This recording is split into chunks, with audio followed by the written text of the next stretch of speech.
Hello friend, Bihar PSC centre में आपका स्वागत है। तो फ्रेंड्स, मॉडर्न हिस्ट्री का क्लास हो रहा था। आप किसी भी एग्ज़ाम की तैयारी कर रहे हैं, सभी के लिए है। तो क्वेश्चन नंबर 325 तक हो चुका था। आज जो होगा वो 326 से स्टार्ट किया जाएगा। तो चलिए, क्वेश्चन नंबर 326, क्रिप्स मिशन जो कि 1942 में के असफल होने का सबसे महत्वपूर्ण कारण कौन सा था? तो इसका जो सबसे महत्वपूर्ण यानी मुख्य कारण था वो था क्रिप्स का ग्रहण करने या छोड़ देने वाला जो दृष्टिकोण था, यानी ऑप्शन नंबर डी, ये आपका राइट आंसर हो जाएगा। चलते हैं नेक्स्ट, इसका पहले एक्सप्लेनेशन देख लेते हैं। क्रिप्स मिशन ब्रिटिश प्रधानमंत्री चर्चिल द्वारा ब्रिटिश संसद सदस्य तथा मजदूर नेता सर स्टैफोर्ड क्रिप्स के नेतृत्व में मार्च 1942 में भारत भेजा गया था, और जिसका उद्देश्य था भारत के राजनीतिक गतिरोध को दूर करना। और हालांकि इस मिशन का वास्तविक उद्देश्य युद्ध में भारतीयों को सहयोग प्रदान करने हेतु उन्हें फुसलाना था। क्रिप्स मिशन के प्रस्ताव भारतीय राष्ट्रवादियों को संतुष्ट करने में असफल रहे तथा साधारण तौर पर भारतीयों के किसी भी वर्ग की सहमति नहीं प्राप्त कर सके, और विभिन्न दलों तथा समूहों ने अलग अलग आधार पर इन प्रस्तावों का विरोध किया था, इसीलिए ये सफल नहीं हो सका। चलते हैं नेक्स्ट, क्वेश्चन नंबर 327, कौन आज़ाद हिंद फौज INA से संबंधित नहीं है? तो ये जो था वो इसका जो राइट आंसर हो जाएगा डी हो जाएगा, RC दत्त। RC दत्त जो है इससे संबंधित नहीं थे। जनरल मोहन सिंह, शाहनवाज खां और गोरदयाल सिंह ढिल्लों जो हैं तीनों संबंधित थे। बाद में सुभाष चंद्र बोस भी इससे साथ हो गए थे। आज़ाद हिंद फौज की योजना जो है कैप्टन मोहन सिंह के मन में मलाया में आया था, और वे आज़ाद हिंद फौज के संस्थापक यानी कि सेनापति भी थे।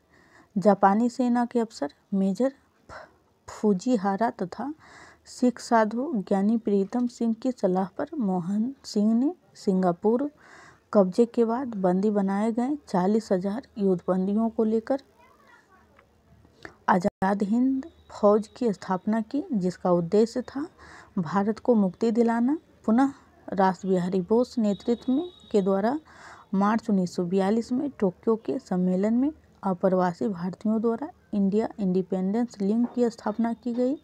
पुनः 4 जुलाई 1943 ईस्वी को रास बिहारी बोस ने आज़ाद हिंद फौज तथा इंडिपेंडेंस लीग के नेतृत्व का भार सुभाष चंद्र बोस को सौंप दिया गया। तो ये जो मन में आया था पहले वो कैप्टन मोहन सिंह थे। चलते हैं नेक्स्ट। फ्रेंड्स, अगर आप चैनल पर पहली बार आए हैं तो प्लीज़ चैनल को सब्सक्राइब कर लें, और वीडियो अच्छा लगे तो लाइक ज़रूर करिएगा। क्वेश्चन नंबर 328, कहाँ 21 अक्टूबर 1943 को स्वतंत्र भारत की आज़ाद हिंद फौज सरकार की घोषणा की गई थी? 21 अक्टूबर 1943 को। तो ये जो घोषणा की गई थी वो सिंगापुर में। साल 1943 में नेताजी सुभाष चंद्र बोस ने सिंगापुर में प्रांतीय आज़ाद हिंद फौज आज़ाद हिंद सरकार की स्थापना की थी। क्वेश्चन नंबर 329, कवि इकबाल जिन्होंने सारे जहां से अच्छा लिखा है भारत के किस स्थान से संबंधित है?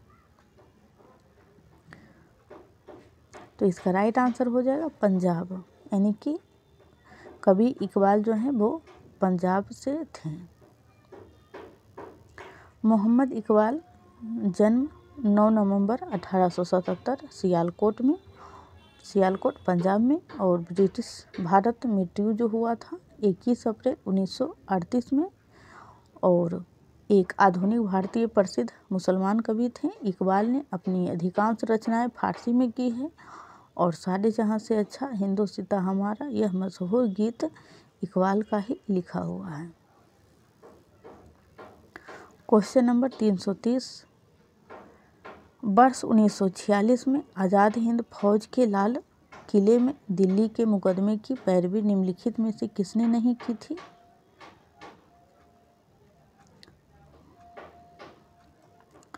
तो सरदार वल्लभ भाई पटेल जो थे, इन्होंने मुकदमे की पैरवी नहीं की थी। बाकी भोला भाई देसाई, जवाहरलाल नेहरू और डॉक्टर कैलाश नाथ काटजू, ये तीनों जो हैं, जो लाल किला पे मुकदमा चला था, आज़ाद हिंद फौज के जो सैनिक थे।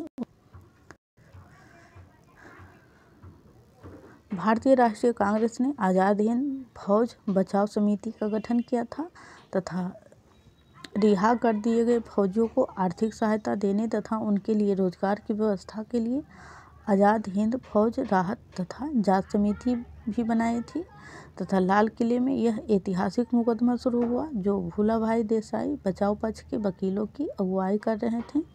सप्रू, काटजू और आसफ अली उनके सहायक में थे।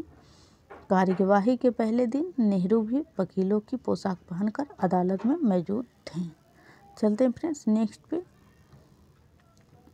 Question number 331। और फ्रेंड्स, अगर आपने अभी तक चैनल को सब्सक्राइब नहीं किया है तो प्लीज़ कर दें और वीडियो को भी लाइक कर दें, क्योंकि मॉडर्न हिस्ट्री से फिर आपको अगर एग्ज़ाम में जाते हैं तो शायद प्रॉब्लम नहीं आएगी इतना सारे कर लेने के बाद। क्वेश्चन नंबर 321, ब्रिटिश हाउस, एक मिनट फ्रेंड्स। क्वेश्चन नंबर 331, भारतीय स्वतंत्रता आंदोलन के संदर्भ में उषा मेहता की ख्याति है। तो उषा मेहता की जो ख्याति है वो भारत छोड़ो आंदोलन के समय वो गुप्त रूप से रेडियो का संचालन कर रही थी, इसलिए इसका राइट आंसर ए हो जाएगा। ये क्वेश्चन पूछा हुआ, ये सारे क्वेश्चन पूछा हुआ है फ्रेंड्स, क्योंकि वही क्वेश्चन यहाँ पे इंक्लूड किया गया है जो कहीं ना कहीं एग्जाम में पूछा गया है, जो इम्पोर्टेंट हो सकता।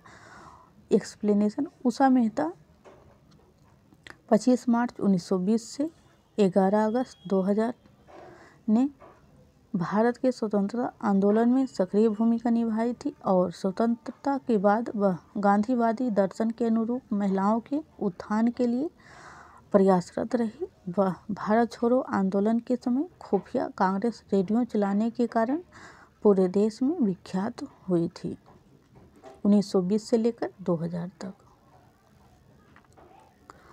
क्वेश्चन नंबर 332, भूदान आंदोलन किसने प्रारंभ किया था? तो विनोबा भावे ने भूदान आंदोलन प्रारंभ किया था और ये पहला व्यक्तिगत सत्याग्रही भी थे और दूसरा नेहरू हो जाएंगे। तो इसका एक्सप्लेनेशन देख लेते हैं। भूदान आंदोलन संत विनोबा भावे द्वारा सन 1951 में आरंभ किया गया स्वैच्छिक भूमि सुधार आंदोलन था। उनकी कोशिश थी कि भूमि का पूर्ण वितरण सिर्फ सरकारी कानूनों के जरिए नहीं हो, बल्कि एक आंदोलन के माध्यम से जन भागीदारी से इसकी सफल कोशिश की जाए। फ्रेंड्स, अगर आपने इसके पहले वाले वीडियो यानी पिछले वीडियो नहीं देखे हैं तो प्लीज़ आप ज़रूर देखिएगा लेक्चर 1 से। क्वेश्चन नंबर 333, भारत में पहला समाचार पत्र किसने शुरू किया था? पहला भारत में, तो पहला जो समाचार पत्र शुरू किया गया था वो किया गया था जेम्स हिक्की के द्वारा। एक्सप्लेनेशन, भारत का पहला अखबार 29 जनवरी सन 1780 को छपा। यह भारत का पहला स्वतंत्र विचारों से पूर्ण अखबार था जो अंग्रेजी भाषा में था। इस अखबार का संपादन ईस्ट इंडिया कंपनी के भूतपूर्व अधिकारी जेम्स ऑगस्टस हिक्की ने कलकत्ता से किया था। जो हिक्की बंगाल गजट, यह बंगाल गजेटियर के नाम से जाना जाता था। क्वेश्चन नंबर 334, इंडियन अनरेस्ट का लेखक कौन था? तो इंडियन अनरेस्ट का जो लेखक हो जाएंगे वैलेंटाइन सिरोल हो जाएंगे। एक्सप्लेनेशन, इंडियन अनरेस्ट का लेखक वैलेंटाइन सिरोल था। इसने ही बाल गंगाधर तिलक को भारत के में अशांति का जन्मदाता कहा था। फलतः तिलक ने इस पर मानहानि का मुकदमा भी दायर किया था। क्वेश्चन नंबर 335, ब्रिटिश इंडिया के निम्नलिखित में से किस एक अधिनियम ने सामूहिक कार्य चालन के स्थान पर विभाग या विभागीय पद्धति द्वारा वायसराय की कार्यकारी परिषद पर उनके प्राधिकार को और बदल दिया गया। तो इंडियन काउंसिल एक्ट 1861 था।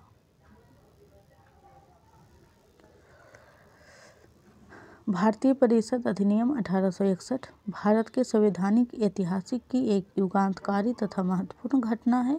यह मुख्य रूप से दो कारणों से विशेष है। एक तो यह कि इसने गवर्नर जनरल को अपनी विस्तारित परिषद में भारतीय जनता के प्रतिनिधियों को नामजद करके उन्हें विधायी कार्य से संबद्ध करने का अधिकार प्रदान किया, तथा दूसरा यह कि इसने गवर्नर जनरल की परिषद की विधायी शक्तियाँ का विकेंद्रीकरण कर दिया, जिससे बम्बई और मद्रास की सरकारों को भी विधायी शक्ति प्रदान की गई। क्वेश्चन नंबर 336 किस वर्ष राष्ट्रीय गीत वंदे मातरम पहली बार गाया गया था? तो ये भी क्वेश्चन पूछा हुआ है फ्रेंड बीपीएससी में। तो जो पहली बार गाया गया था वो 1896 था। सन 1896 में भारतीय राष्ट्रीय कांग्रेस के कलकत्ता अधिवेशन में गुरुदेव रविंद्रनाथ ठाकुर ने यह गीत गाया। वंदे मातरम बंकिम चंद्र चट्टोपाध्याय के द्वारा संस्कृत बांग्ला मिश्रित भाषा में रचित इस गीत का प्रकाशन जो है सन 1882 में उनके उपन्यास आनंद मठ में अंतर्निहित है गीत के रूप में हुआ था। तो फ्रेंड्स ये जो एक्सप्लेनेशन का भाग है ये भी इनसे भी 3 क्वेश्चन बना था और ये तीनों ही पूछा जा चुका है कि वंदे मातरम किसके द्वारा लिखा हुआ है? तो बंकिम चंद्र चट्टोपाध्याय के द्वारा। और किस उपन्यास से लिया गया है? तो आनंद मठ से।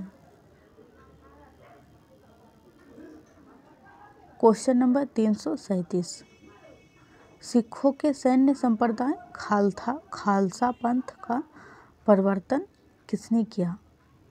सिखों के सैन्य संप्रदाय, तो इसका जो राइट आंसर हो जाएगा गुरु गोविंद सिंह,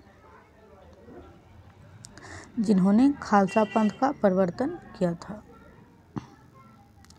सिखों के सैन्य संप्रदाय खालसा का प्रवर्तन सिखों के 10वें गुरु तथा अंतिम गुरु गुरु गोविंद सिंह जी के द्वारा किया गया था। खालसा का अर्थ है खालिस अर्थात विशुद्ध, निर्मल और बिना किसी मिलावट वाला व्यक्ति।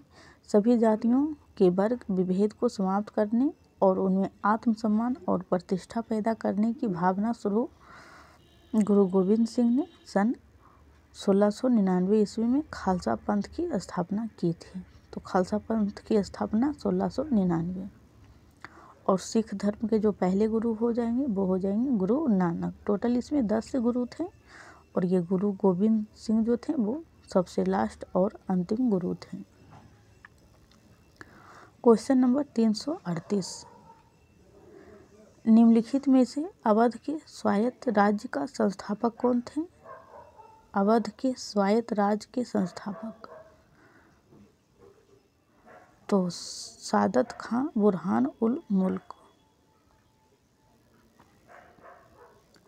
एक्सप्लेनेशन सादत खां बुरहान उल मुल्क 1722 से 1739 ईस्वी तक, यानी कि 1722 ईस्वी में अवध की स्वायत्त राज्य के रूप में स्थापना उसे मुगल बादशाह मोहम्मद शाह के द्वारा गवर्नर नियुक्त किया गया था। क्वेश्चन नंबर 339 टीपू सुल्तान अंग्रेजों के साथ युद्ध में कब मारे गए थे?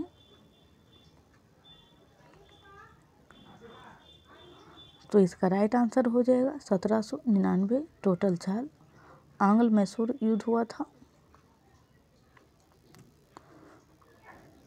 एक्सप्लेनेशन फूट डालो और शासन करो की नीति चलाने वाले अंग्रेज ने संधि करने के बाद टीपू से गद्दारी कर डाली और ईस्ट इंडिया कंपनी ने हैदराबाद के साथ मिलकर चौथी बार टीपू पर ज़बरदस्त हमला किया और आखिरकार 4 मई 1799 ईस्वी को मैसूर का शेर श्रीरंगपट्टनम की रक्षा करते हुए शहीद हो गए थे। मैसूर का शेर भी इसे कहा जाता था। क्वेश्चन नंबर 340 और फ्रेंड्स ये आज का जो लास्ट क्वेश्चन हो जाएगा। और इस चैनल पे friends channel wise chapter wise history, polity, economy का क्लास होता है और बिहार एसआई के लिए प्रैक्टिस सेट भी कंप्लीट हो चुका है, तो आप उसे ज़रूर देखें। क्वेश्चन नंबर 340, भारत में सबसे पहला सूती वस्त्र मिल किस शहर में स्थापित किया गया था? तो पहला जो मिल है वो बम्बई में किया गया था, सूती वस्त्र मिल। आधुनिक ढंग की सूती वस्त्र की पहली मिल की स्थापना 1818 में कोलकाता के समीप फोर्ट ग्लास्टर में की गई थी, किंतु यह असफल रही। पुनः 1851 में मुंबई में एक मिल स्थापित की गई जो असफल रही। सबसे पहला सफल आधुनिक कारखाना जो है 1854 में मुंबई में ही कावसजी डाबर द्वारा खोला गया, जिसमें 1856 में उत्पादन प्रारंभ हुआ। तो पहला जो मिल था आधुनिक ढंग का वो 1818 कलकत्ता में, लेकिन ये सफल नहीं हो पाया। और दूसरा जो है 1851 में मुंबई में, ये भी असफल ही रहा। और तीसरा जो है 1854 वाला मुंबई में सफल रहा। तो फ्रेंड्स आज के लिए इतना ही, फिर मिलते हैं कल। तब तक आप ज़रूर प्रीवियस वीडियो को देखें। और अगर आप बिहार एसएससी का स्टूडेंट हैं तो आपके लिए भी प्रैक्टिस सेट का क्लास हो रहा है, तो आप उसे ज़रूर देखें।